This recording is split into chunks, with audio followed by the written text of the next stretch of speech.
بسم الله الرحمن الرحيم ومركل يا عشرتني برشاد اللغة PHP وروح نوصل شيء سياد بريتين اللغة إن بحنتها سدح وح أو أي كم إذا هايين إن مركل هرا حيست لوكال سيرفر لوكال كاجو فولدر كمبيوتر كاجو له كور كاجو كسر كعيو يو تكست إديتر وأنوصل شيء هنا نستعمل دونه subline text aduu ka doonto isticmaali kartaa waxa isticmaali kartaa notepad plus text wrangler waxa soo dhan waa isticmaali kartaa marka ugu horeysa waxaan ku duubaynaa hadaba sam textaas waxa weeye waa all waxa u taagan tahay windows waa ku duuban kartaa mac os daas waa ku duuban kartaa linux hadii aad gaar ahaan u doonayso mid os kaaga khuseeya وام باستعمال أساسي ويندوز واستعماشيد لامنا وحوي لينكس مامنا وحوي وماك نكتب بيننا ما هو ورث دبر كلية ينسيرنا لينك جل قصر دونر جرين يوحنا نكسو غري 10 كهوري هالكن نكسو غري دونا إن شاء الله حيري أنتفيرس بكمبيوتر كوتشي مركا كونتينيوس كده هذه واحدة نسكو صبحين أوكي سيده وكان واحدة ساعة نيجستي ومش ودي كيو وكان حقولي يا سي سام هذا جنسيد halka waa ka bedeli kartaa dhiga ka dhigi kartaa meesha doontiis next iska default igi noo deena soo socono halkan text ka qaado website baadiya next dhig and then next waxa laga yaabaa inuu xoogaa waqti qaato wax yar buu qaadanaya si uu ugu duumo local server-kaagu marka uu ku duumana hore ayuu ka soo keenaynaa waa boos gareeyay hadda waa dib baan u soo resume gareeyay marka waa kan isagoo sii dhamaanaya waxa laga yaabaa inay adiga minutes ka qaadato anuu video-ga yar joojiyay marka هذا already واقف بس كل ما أنا وكان وده مية هذا روح كلية هي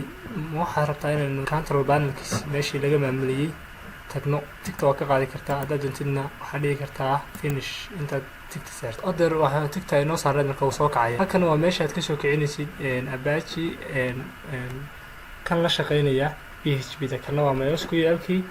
كان هو فيل سيل لو مركز أحكوا بيقدرين يسوي كله marka hadda mararka qaar kood labadan buu u baahnaa marna mid kamid ah ayaan u baahan doonaa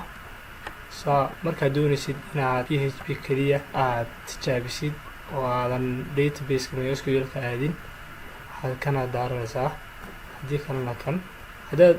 labadaba ku shaqeynaysid labadaba marka hadda labadaba inuu start kare waxa laga yaabaa mararka qaar kood inuu kugu soo saaro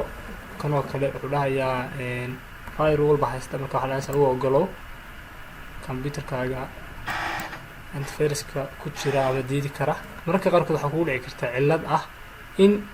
ay labadan mid kamid ah ku isticmaalayaan sababtoo port ay taga isticmaalayaan sidaa darteed hadii SQL server oo kale ama Skype oo kale kugu jiraan computer-kaaga waxa sameynaysaa waa stop gareynaysaa si aysan ula qaybsan portiga ay isticmaalayaan portiga ama portiga ay ka bedelaysaa aan iska xidhnaba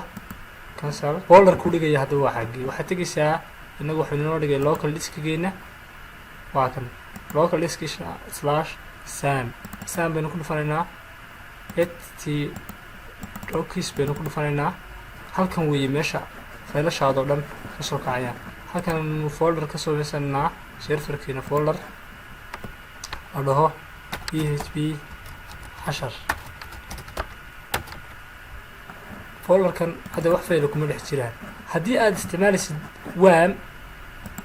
halkan waxa noqon karaa wam halka folder waxa ku arkaysaa dhaho www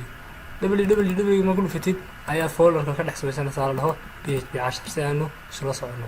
hadda waxaanu tagaynaa browser-ka si aanu u eegno in server-keeni local server-keeni shaqeynayo waxaan tagaynaa localhost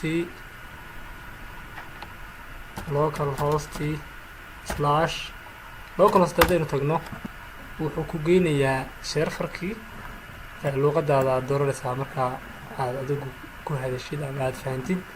halkan macluumaadkiisii PHP info waxaan dhan waad eegi kartaa MySQL-ka halkan ka gelaysaa hadda marka hadaynu galno localhost/php hadaynu dhahno midaan jirin folder aan jirin muxuu soo saarayaa ma jiro folder-kan micnaha server-ka kuma dhex jiro waxaan leenahay PHP 10 وكا PHP 10 10 dambe insha Allah waxaynu ka bilaabi doonaa tagiska PHP-ga iyo comments-ka ka bacdina waxaynu gudbi doonaa insha Allah variables intaas ay inagu joogaysaa